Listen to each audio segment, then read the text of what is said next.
ભાવનગર ગંગાજળિયા પોલીસના ડી સ્ટાફને મળેલી ગુપ્ત બાતમીના આધારે જૂના બંદર રોડ પાસે રિક્ષામાં ચોરી કરેલો સામાન વેચવા નીકળેલા 4 શખ્સો ઝડપાયા છે।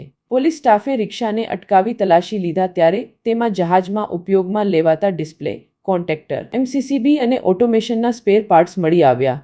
સામાનની કુલ કિંમત ₹1,57,500 અને રિક્ષાની કિંમત ₹1 લાખ હોવાનું નોંધાયું, જેમાં કુલ મુદ્દામાલ ₹2,57,500 નોંધાયો।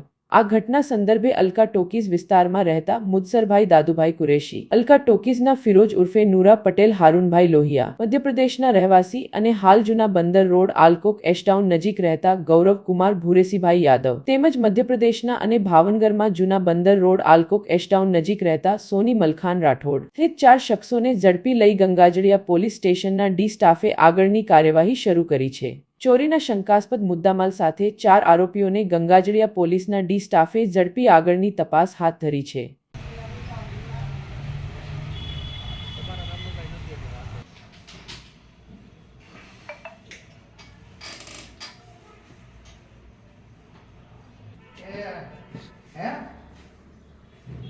પાણી વધે ઓલો મારે